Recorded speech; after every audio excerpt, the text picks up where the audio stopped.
Stephanie Nicholls, and I serve as the Violence Prevention Coordinator at the Oklahoma State Department of Health's Injury Prevention Services Department.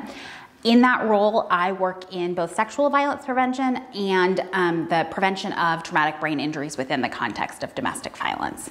I'm here with you today to talk about consent. So what is consent? When we think about consent, we think about it as agreeing to something or saying yes.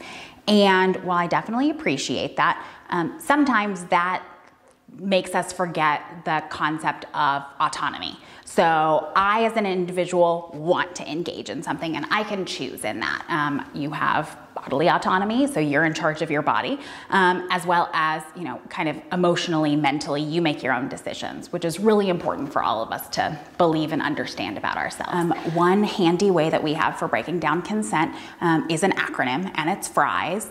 And so FRIES stands for freely given, reversible, informed, enthusiastic, and specific. So let's break it down. So freely given means that somebody has the choice without any sort of repercussions. So if I were to ask you to go to the movies with me, and you can say yes or no, cool. But if maybe I can hold something over your head, then is that really a freely given yes? And the answer is probably not. And one thing that's really important when we're talking about if consent is freely given is the power dynamic in the relationship. And so are people equals, or does one person have a position of authority, or maybe they are older, or just different things like that. When it comes to reversible, we want people to know that they can change their mind at any time. So it doesn't matter what the interaction is. So if we're at the movies and you don't like the movie, you are welcome to walk out. Just like if you are kissing someone and you decide, this isn't for me, you can stop, and that's okay. It's not a roller coaster. You're not buckled in for good, right? Next is informed, and so it's important that when we consent to something, we have all of the relevant details, and that way we can make the best decisions for ourselves. So if the movie that I invited you to was a horror movie, and that's not your thing, it's good that I would let you know ahead of time, because that way you have the ability to opt in or opt out. Next is enthusiastic, and so when we think of enthusiastic, we want people to be excited about the decisions that they're able to make for themselves. And so it's a yes, and we want every interaction that people to have to be enjoyable for them, and not just for them, but for everybody involved in the situation. And then specific. So you need consent every time, and a lot of the times people think of consent only as it relates to sex, which our example shows that it's not just sex, but especially when it comes to sex, you do need consent every time, even if it's a long-term relationship or a marriage.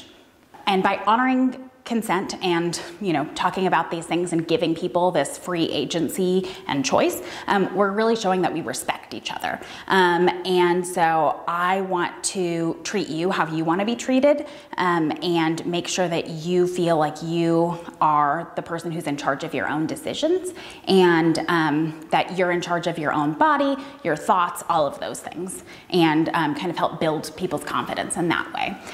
Just to make sure that all of our relationships are truly partnerships.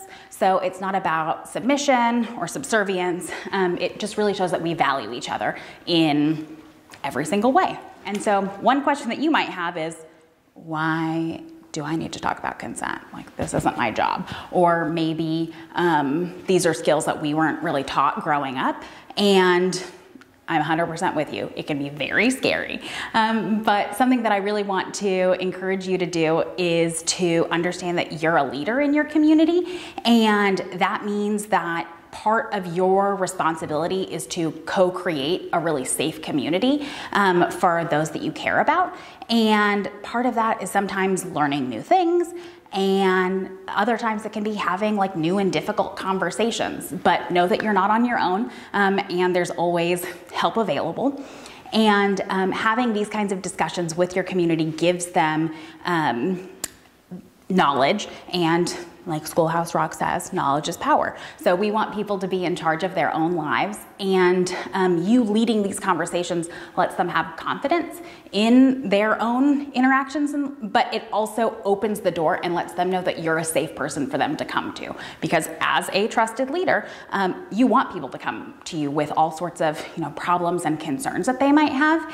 And if you kind of open the door to discussions about consent, when people are having like struggles in their relationships, or maybe they've experienced violence of some sort, they know that you're a safe place to come to, and you're helping to eliminate shame and stigma in your community, which is really important because you have the power to help others live the best lives possible.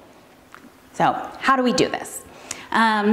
So step one is examining our own thoughts and feelings. And, we've learned a lot of things over our relatively long lives, and some of those things are really helpful, and some of those things might be harmful. That doesn't make you a bad person or anything like that, but it is our responsibility to continue to learn and grow, because when we know better, we can do better, and that's how we can best serve our communities. The next thing that I would do is look at the messages that you share with your community externally, and what messages are being shared within your community. So how can we apply maybe a different lens to this, or how do we look at this and ensure that consent is part of the interaction?